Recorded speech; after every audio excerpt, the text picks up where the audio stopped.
तर लोकपालाच्या महागड्या गाड्यांच्या निविदेवरती अण्णा हजारेंकडून नाराजी, भ्रष्टाचार होऊ नये म्हणून आपण अपेक्षा करतो. भ्रष्टाचार होण्यासाठी कार्यवाही होत असेल तर दुर्दैवी अण्णाची असल्याची देखील प्रतिक्रिया जी आहे ती अण्णांनी दिलेली आहे. ठाकरे गटाकडून पुण्यातील नानासाहेब पेशवेंच्या समाधीची साफसफाई. नानासाहेब पेशवेंची शनिवार वाड्याचं जे आहे ते बांधकाम केलेलं होतं. नानासाहेबांच्या समाधीकडे दुर्लक्ष झाल्याचा आरोप ठाकरे गटानं केला. गुंड निलेश घायवळचा पासपोर्ट अखेर रद्द. पासपोर्ट प्रदेश कार्यालयातून आदेश जारी. धुळ्याच्या शिरपूरमधील भेसळयुक्त दुधाचा व्हिडिओ व्हायरल. दूध उकळल्यावरती रबरासारखं झाल्याचं व्हिडिओतून उघड. संबंधित दूध विक्रेत्यावरती कारवाई करण्याची नागरिकांची मागणी.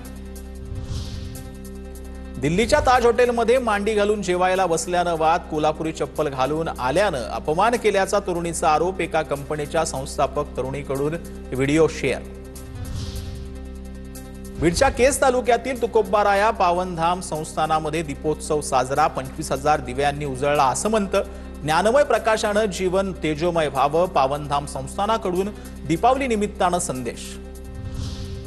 दक्षिण कोकणची काशी म्हणून ओळख असलेल्या कुणकेश्वर मंदिरात दीपोत्सव साजरा. 21,000 पंत्यांनी उजळला मंदिर परिसर. दिवाळी पाडव्याच्या निमित्तानं मंदिरात विद्युत रोषणाई. फटाक्यांच्या आतिषबाजीनं उजळला आसमंत.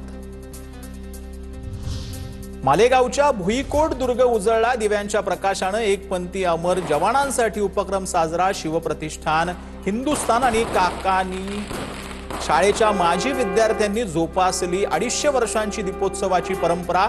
शेकडो मशाली, LED आणि यांच्या विद्युत रोषणाईनं उजळून निघाला भुईकोट दुर्ग परिसर. सराफ बाजारात सोन्याच्या दरात 1,000 रुपयांची वाढ. सध्या सोन्याचे GST सह 1,27,720 रुपये जो आहे तो दर असल्याचं पाहायला मिळते. चांदीच्या दरात कुठलीही वाढ झाली नसून चांदी GST सह प्रति किलो 1,62,740 रुपयांवरती आहे.